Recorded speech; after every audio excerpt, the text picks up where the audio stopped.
Hello and welcome to Building the Premier Accounting Firm. This is a podcast dedicated to helping you have a successful accounting, bookkeeping, and tax business. I'm your show host, Roger Knecht, president of Universal Accounting Center, and I'd like you to understand that this podcast is meant to actually help you work on the things that you need to be focusing on, such as marketing and sales, pricing, offering quality accounting services, becoming that trusted strategic advisor that your clients are looking for. With regards to your business, it may be onboarding procedures, workflow procedures, training staff and employees, things that you can be doing to retain and improve your relationships with your clients, items that you may be facing as you're actually looking at what you can be doing to generate additional referrals. Those things and more are covered in this podcast, so I encourage you to actually subscribe to the podcast and listen to this and the other episodes that we have. Now, as your host, I'd like you to know that for more than 20 years, I've been working with accounting professionals to help them literally start and build their successful accounting businesses, ranging from their various things related to pricing strategies, marketing, but also the personal things such as imposter syndrome, dealing with issues that they may be facing on a personal level as they try to find that work-life balance. I'm also working with individuals to actually help them grow their business beyond just them being a solo entrepreneur to literally having staff and employees to offer the quality accounting services that they've always intended to. So listen in and enjoy these podcasts. Now, as for today, I have an amazing guest, somebody I'm excited to speak with, and I know you're going to enjoy. This is Bob Wheeler. Bob happens to actually be a CPA, and he is a man of true integrity with infectious energy. Bob Wheeler is actually on a crusade for personal growth, has actually taken him and cross-pollinated it with his accounting practice to create a new approach to personal finances.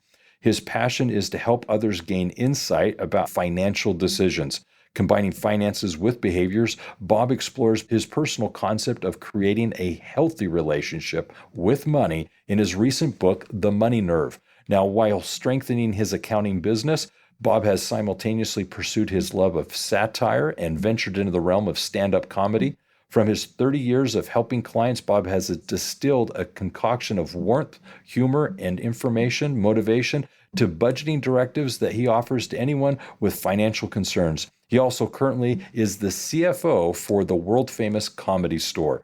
Bob also travels the world. He's actually been led to high altitudes such as climbing Mount Kilimanjaro, ascending to the Mount Everest base camp, having hiked several smaller mountains in between. With charm, humor, his experiences on the road, in the office, or running a Greek marathon, he has fed his wit as a stand-up comic to actually become also a financial motivator. So with that being said, Bob, welcome to the show.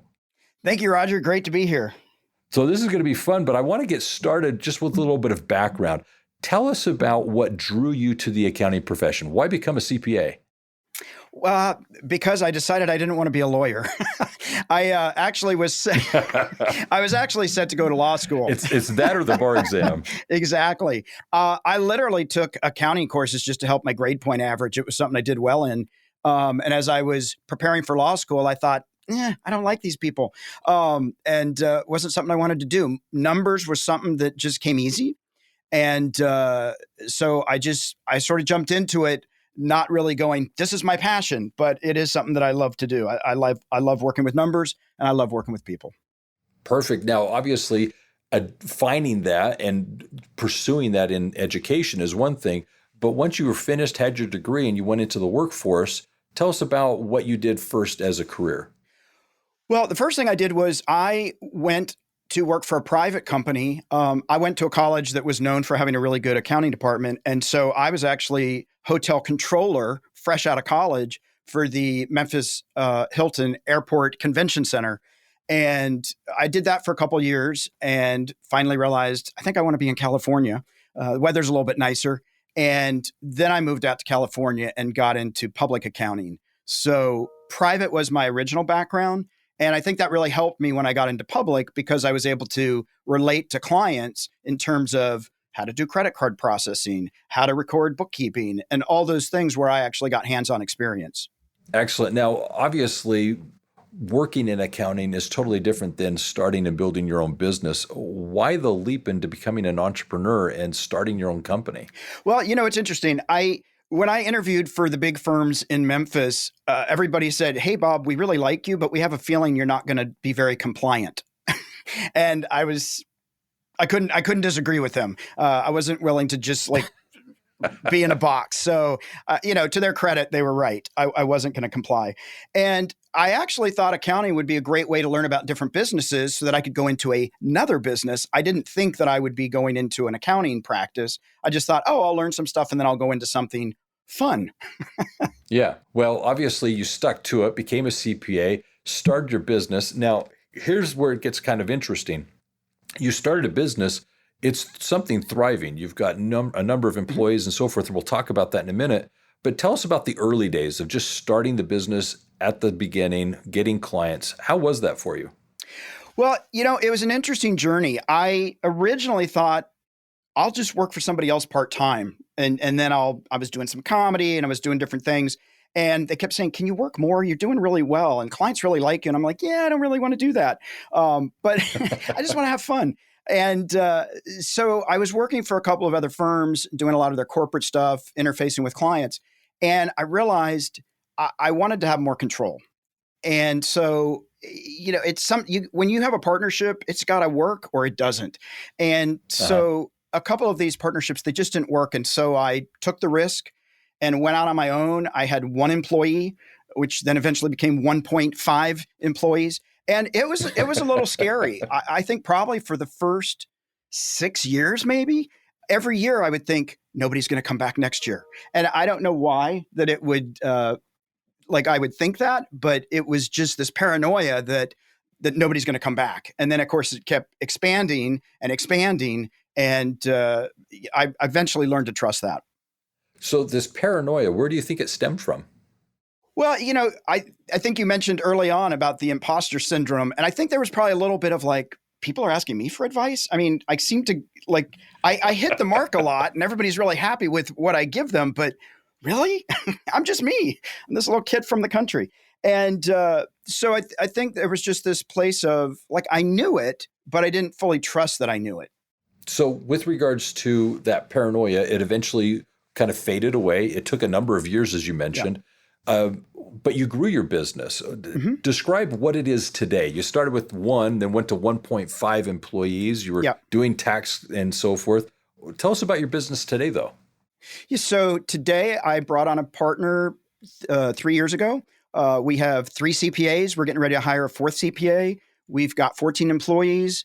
We do about 1,000 tax returns a year. We're doing now a lot of international, and we're taking on a lot of things. And it's been really exciting to just really grow and service our clients. And if I look back from where I started, I certainly didn't expect to be at the growth that we're at now. We just moved into new offices and big offices. So it's like, wow, it's still happening. I love it. I love it. So here's the thing that I'd like you to reflect on. And I really think this advice that you're about to share is going to be really helpful to everyone listening. And it's simply this.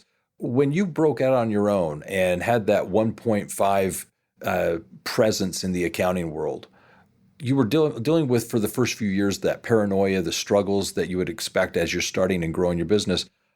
Seeing what you've accomplished so far, realizing where you are today, what advice would you give to your younger self? What would you tell them about this journey that they're about to experience? I think the biggest piece of advice would be trust yourself, trust your knowledge, trust your worth, and really know that you're worth it. I think for the first few years, I undervalued myself, and I would have clients say, Bob, I'm happy to pay you more because I don't think you're charging me enough. I'm like, really? And so I think there was, if I could have just trusted myself a little bit more and knew that I really was bringing my heart and soul and I was bringing my wisdom. So as you work with your clients, I'm sure you've got some stories of how you've really made a difference, that this advice you've given, the reports you've provided has in fact made a difference in their business, for which that's why they're willing to pay you more. Give us an example of how you've actually done more than just provide financial reports, but you've actually helped your clients. Well, I work with a lot of creative types, and that might be actors, animation companies, movie trailer, all kinds of stuff. And so I work with a lot of people that will tell you that numbers aren't their thing. Yeah. I recently had a client who had been struggling financially. They just really believed they were going to hit it big. They kept not hitting it. They were in debt, had a near-death experience. And all of a sudden, things started popping. And all of a sudden, they had a couple $100,000 in a couple of months, and it was going to keep coming. And they called me up and said, Bob, I'm going to totally sabotage this if I don't plan ahead, and I need you to get me on course. Yeah. And so what we did was we sat down, we budgeted how all that money was going to come in, how we were going to spend it, what debts we were going to pay off. We did everything incrementally. We built this plan for every time that she would get a check for $30,000, here's where it would go.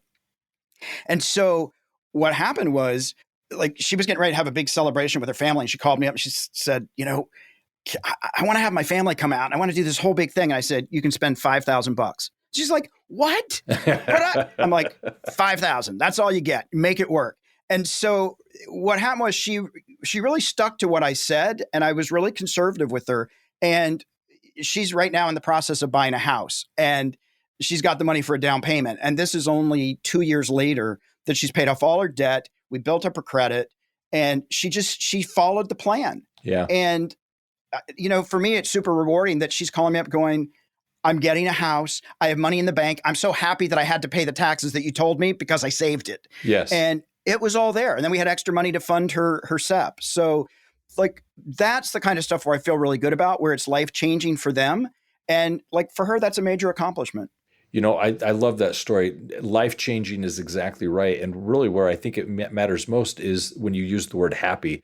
Yeah, we make a difference in a lot of the tax advice we provide, the accounting we help with, the getting out of debt. That money management is truly something that we provide as a service. But at the end of the day, the real takeaway is she has a sense of self-worth, a happiness that you were able to contribute to. So I love that. That was wonderful. Appreciate that.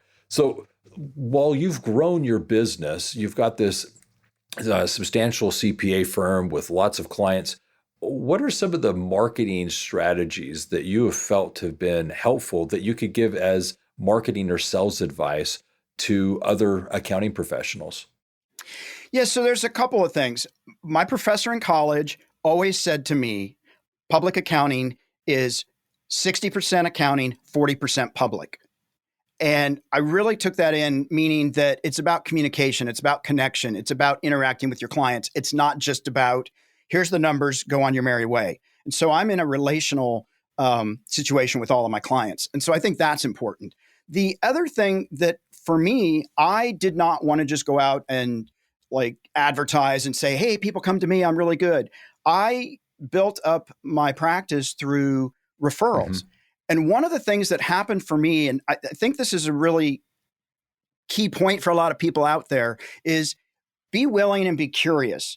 So what happened for me was I had a client call me up and say, hey, Bob, would you meet with my financial advisor? He wants to talk with you and see if you guys can strategize mm-hmm. together.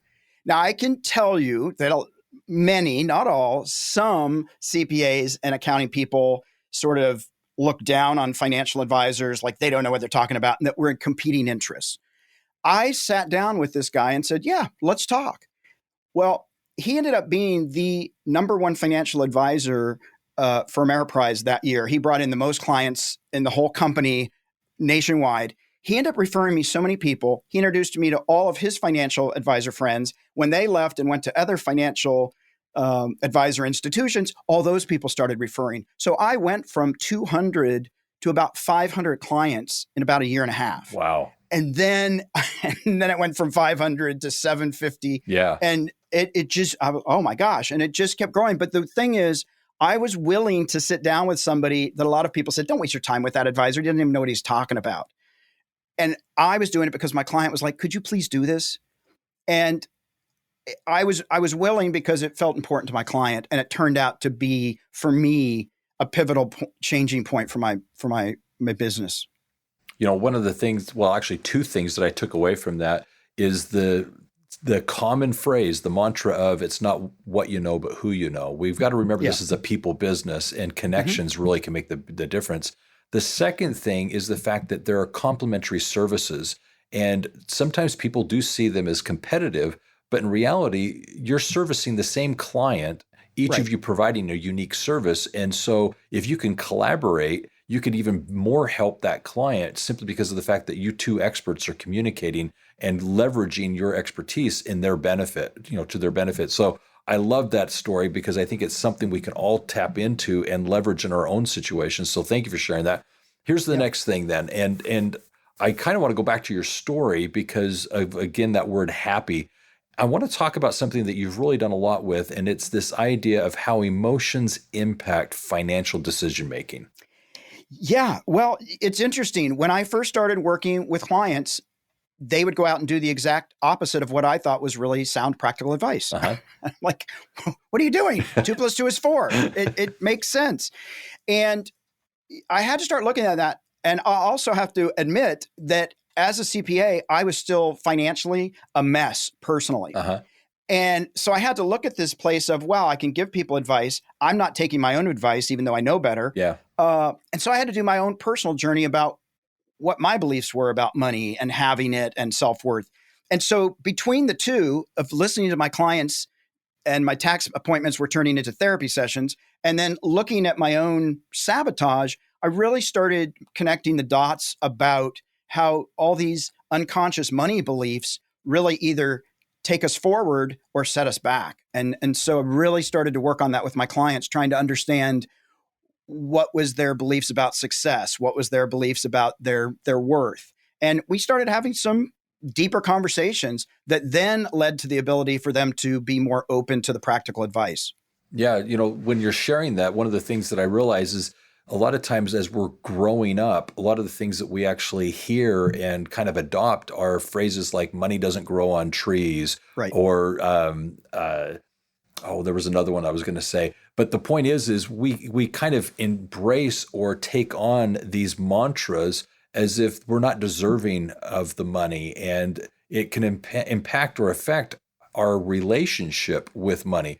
What is a healthy relationship with money, though? Well, I think for me, a healthy relationship with money is being able to be comfortable and satisfied with what I do have. Uh-huh. And then also being really comfortable with setting boundaries with people. So if people are asking me for money or can you do this for free? I had a billionaire client call me up one time and he said, "Hey, listen, you were referred, highly recommended. Look, can you give me a discount?"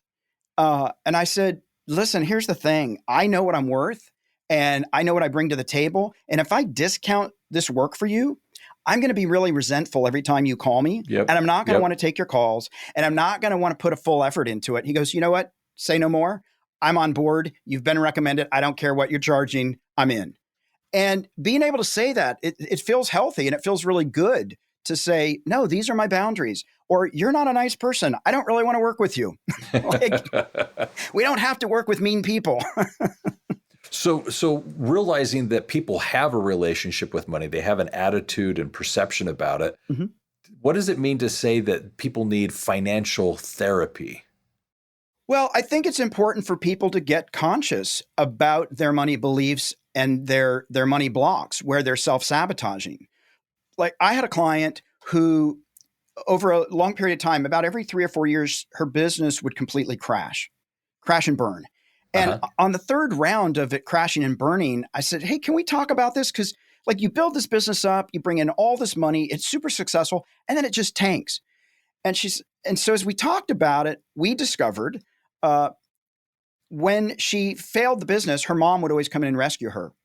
And she realized that when her mom rescued her, that was the way that she knew her mom loved her. And I said, "Well, maybe it would just be easier to ask her to tell you instead of ruining your business." But then she got conscious about it. So then she could look at that and go, "Oh, I'm going to that place where I'm not lovable. Let me just take a step back and change that mantra." And so being able to be aware of that, or being aware that, oh, every time I go out with friends, I've got to pick up the bill so that they'll think I'm cool or that I'm rich, or whatever those things are, to start to say, oh, there's those things creeping in. And if we can get clear on that, we can then start making better, intentional, conscious choices that actually are in alignment with what we say we want our life to be. Thank you. I think what you've just described there is something that not only are we each individually doing ourselves, but our clients oftentimes experience. Like you were saying, picking up the tab afterwards, is that a way of try and positioning or posturing ourselves with our friends or with maybe business contacts. Right. It's how are we using money? And in that sense, what is that relationship with money? Do we see scarcity and we're always nervous and hoarding the money because it may not be there tomorrow? Or do we have an abundance mentality of it's something that's flowing and it's something that we can tap into? There's the other thing with regards to money, which is it there to serve others? And is it a means to a medium that we can use as a means to an end? There's a lot of things going on with money that we really could go very deep with. Yeah. But what you're addressing is the fact that it exists, that there is this relationship and we need to be conscious of it. So here's a question for you.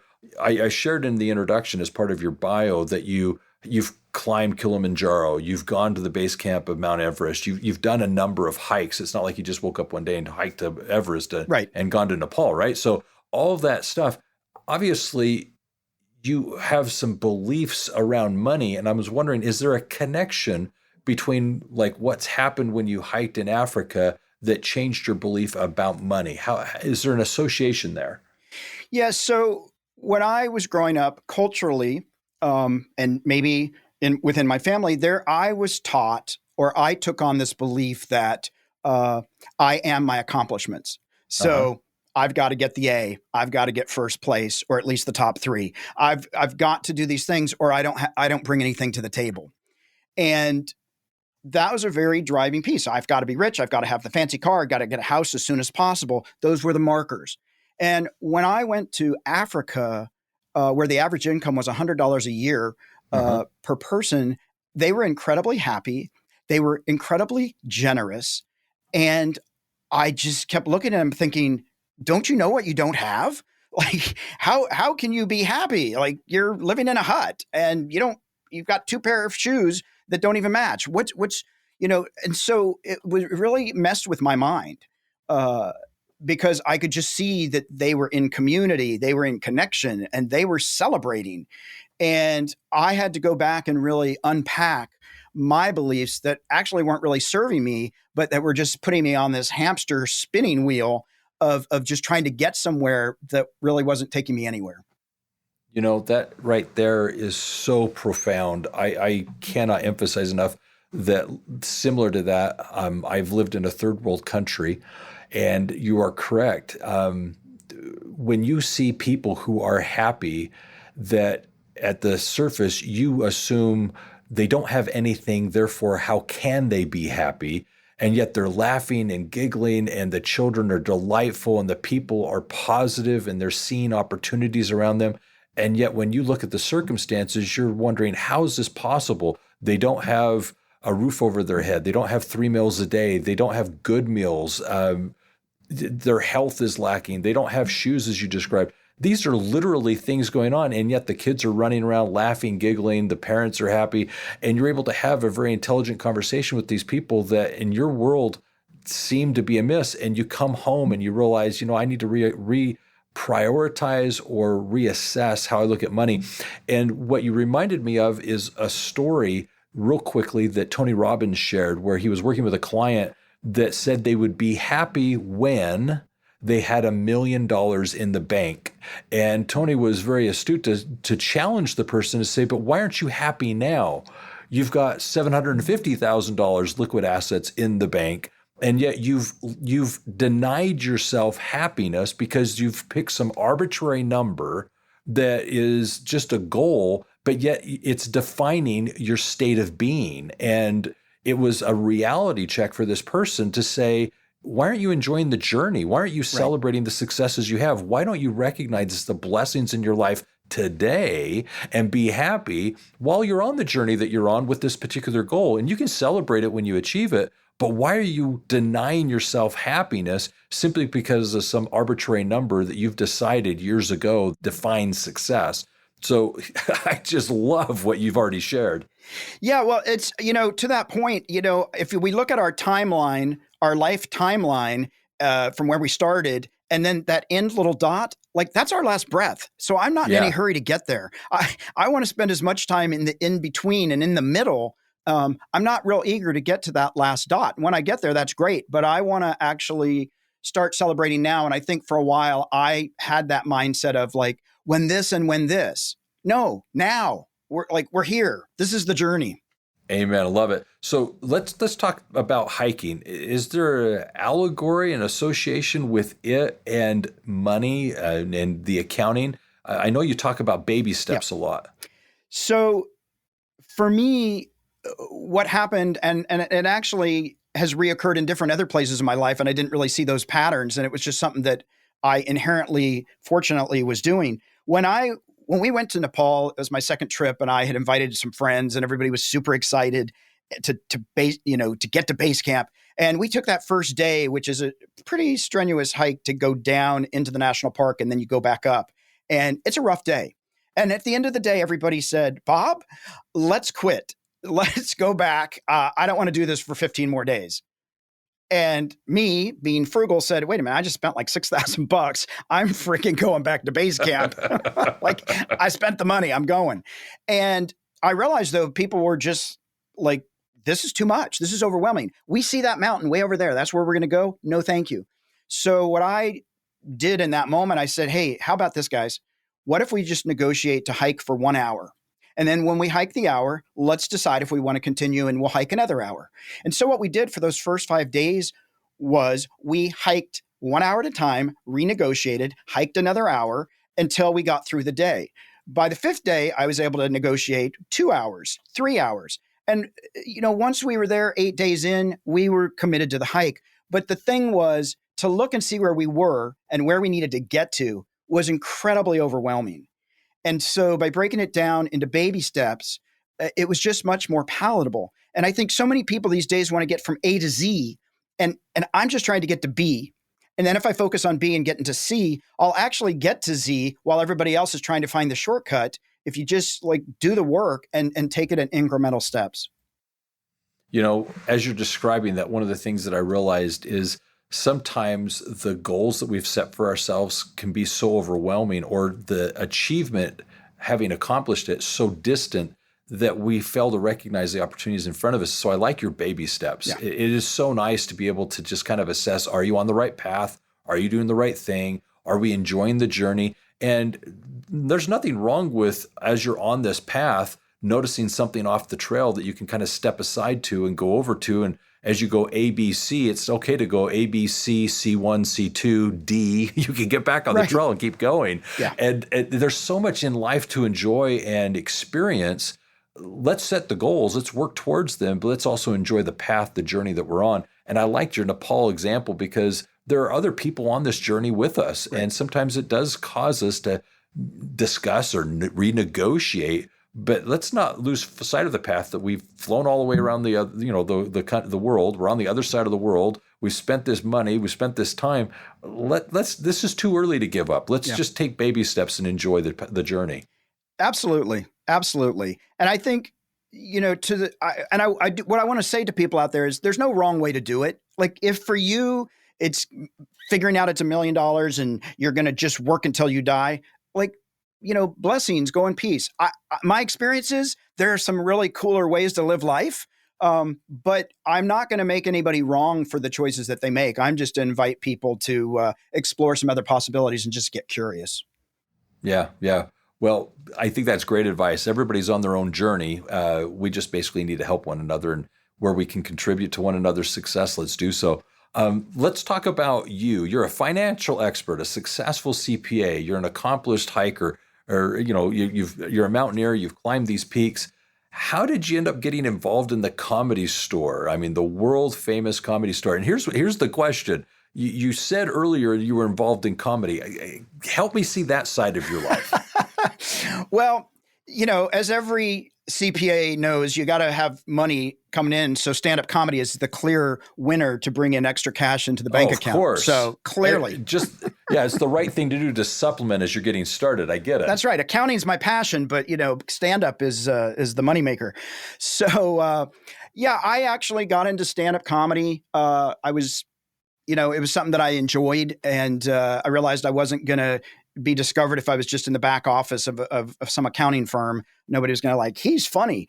So I started doing stand-up and was doing a lot of shows and producing a show. And what happened was the Comedy Store was having some tax issues. they hadn't paid about $100,000 in payroll taxes. And the Oh boy. IRS was literally, we're going to shut you down.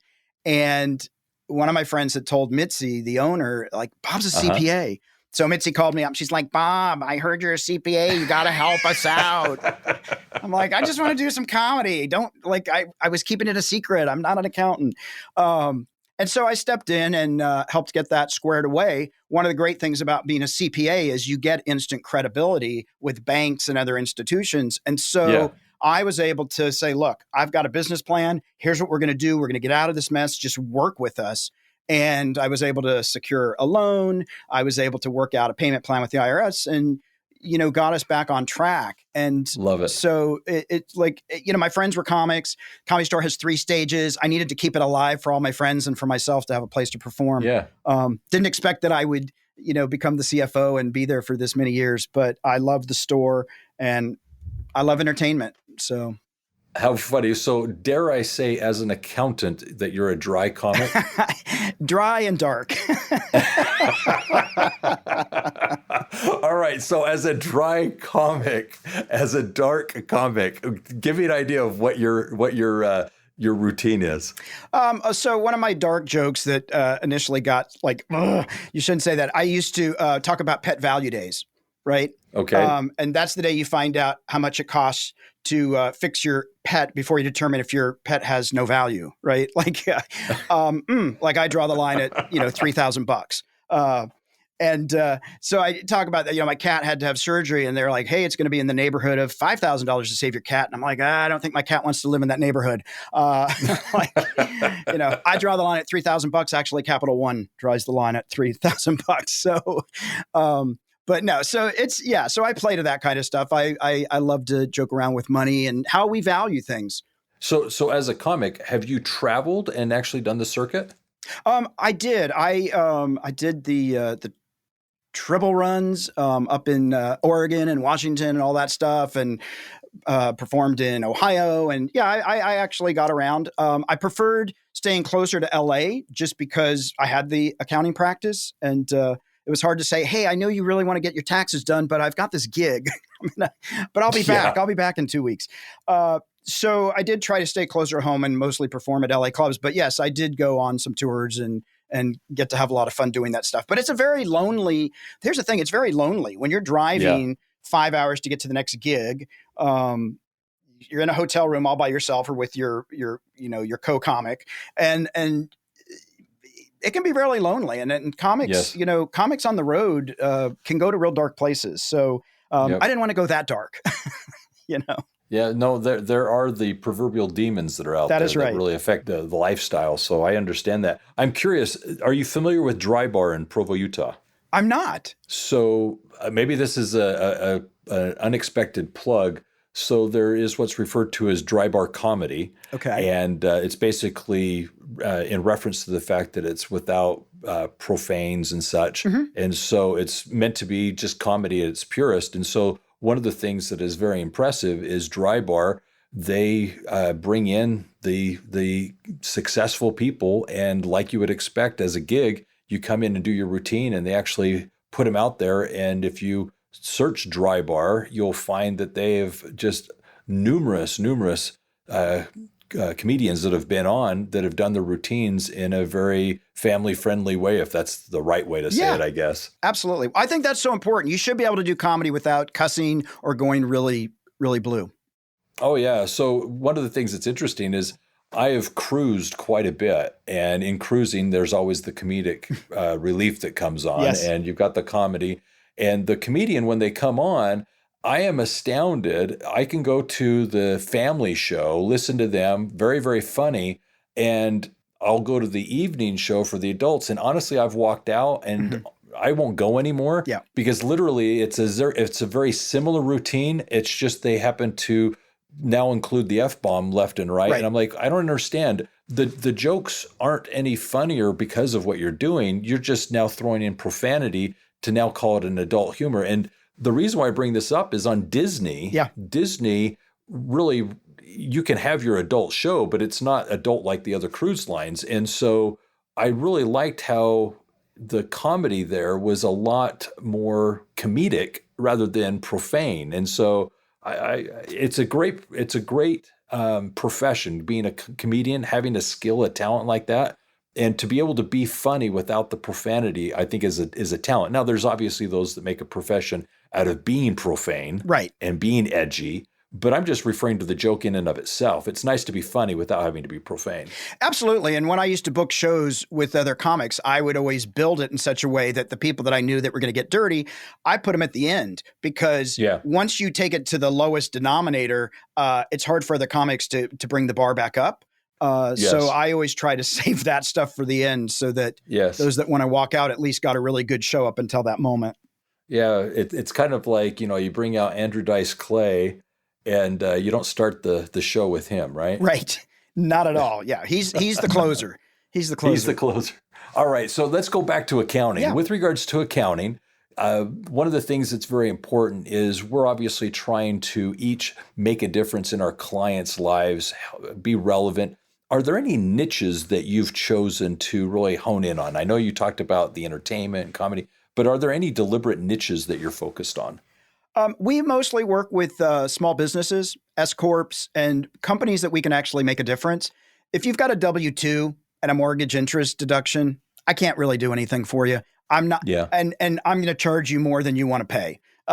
It's not worth it. I do have some people that will pay me for that because they just want to they say, I just want to be able to call you anytime during the year. I'm like, okay, but I can't help them. The people that I can really help are people with, corporations, LLCs, multiple corporations, where we can really do some really cool tax strategies, maybe bring in a defined benefit plan if it makes sense, where I've got these clients all of a sudden making $1 million a year for the next 5 years, and we know it's going to be solid. So that's where I can really bring value. I had a client one time where this is a story, but they had this hundreds of thousands of dollars worth of passive losses from this rental property because their income was too high to take any of these deductions.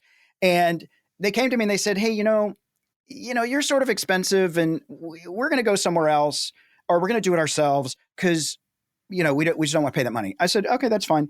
And I said, but don't forget about the passive losses. There's some stuff, and you want to take advantage. So the husband came back and said, hey, could you just look at this tax return that I did? And they owed a bit of money. And I said, you guys you're now eligible for the passive loss. You can activate that, and you're actually going to get huge refunds. And they were like, oh. And I said, it's funny. You want to save $700, but you just walked away with almost losing $40,000 on the table to save your $700. Like, what is it? Penny wise, pound foolish. And so sometimes people don't see the value until they'll leave and they go, oh, you were really looking out for me.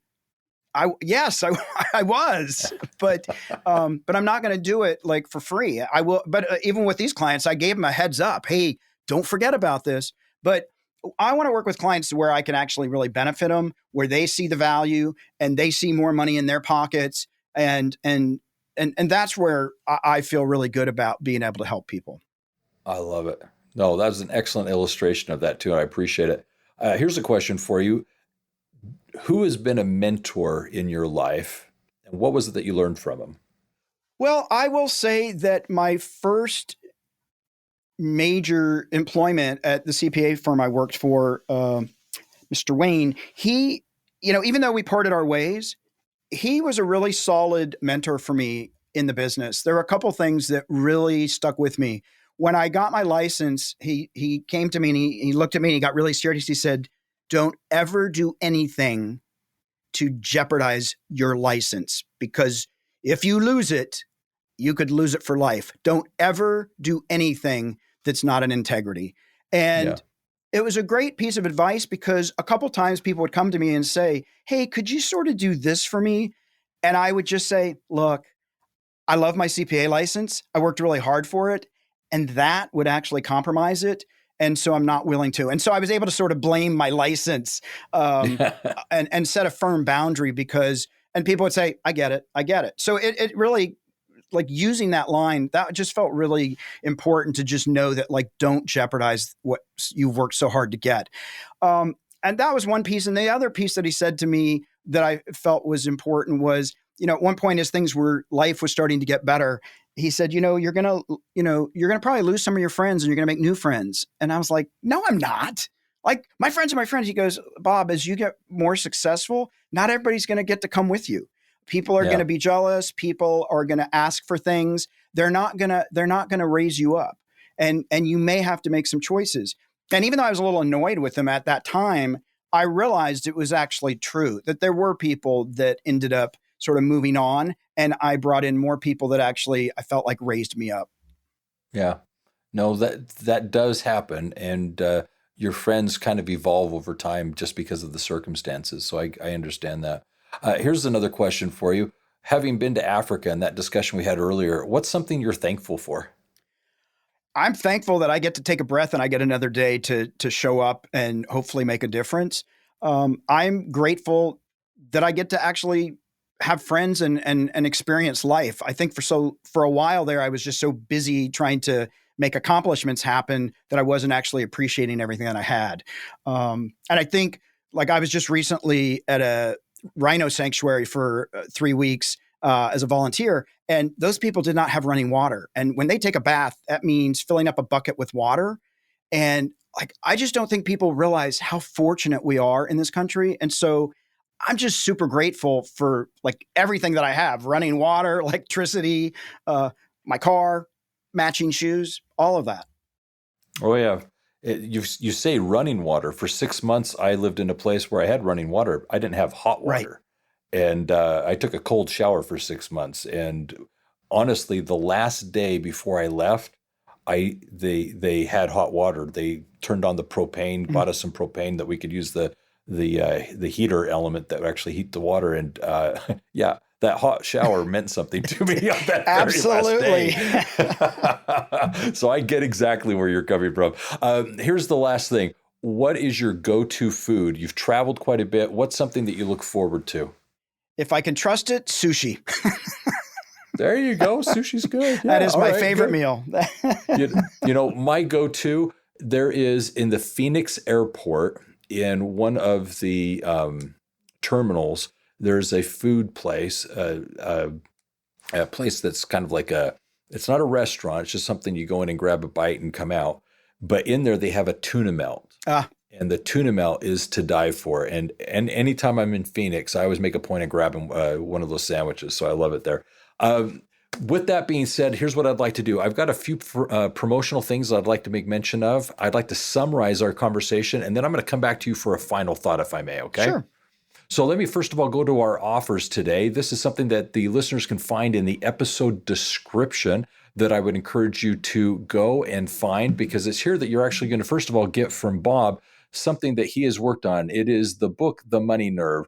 Wouldn't it be nice to worry less about money and focus more on financial freedom? Learn what it is you can actually do to actually embrace your own story, and more importantly, have a proper relationship with money, where you can basically discover the unexpected benefits and really make the most of what it is you have access to. So what you're going to do is go to the episode description and there find out information as to what you can do to get a copy of this, going to themoneynerve.com.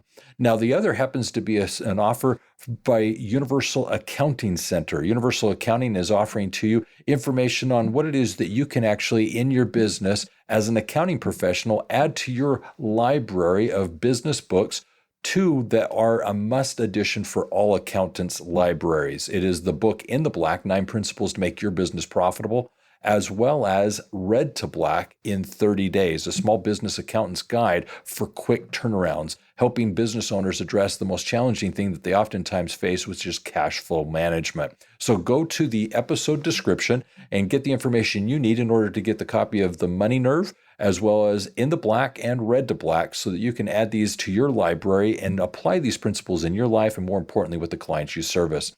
With that being said, the other thing that I'd like to do is just kind of summarize this conversation. Obviously, it's been fun speaking with Bob. He's got a great perspective as a CPA. He's done as we've all aspired to, started and built a great business. As he started and built his business, it went from just obviously him and another to now more than 14 employees. He's got great stories working with accounting professional or with business owners But the thing that I really liked is how he was able to complement today's conversation with not only comedy, something that he's passionate about, but at the same time, his hiking experiences, really the be all end all, that idea of enjoying the journey, baby steps, kind of reassessing where you're at in this path that you have towards the goals that you've set and determining where you need to go next. So I encourage you to really apply some of these principles in your own life, both personally and professionally, and see what it is you can do to continue working towards your goals, but do so with a heart of gratitude and, more importantly, enjoy the journey along the way. So, Bob, what final thoughts might you have? Yeah, so I would just say to all those people out there that are starting their business or that have their businesses is to really focus on the relational aspect of this business. Your clients are relational. I'd be curious about them. They're not calling you to annoy you. They're calling you because they trust you. And I would just say, like, just keep being curious and open to what your clients are saying and not saying.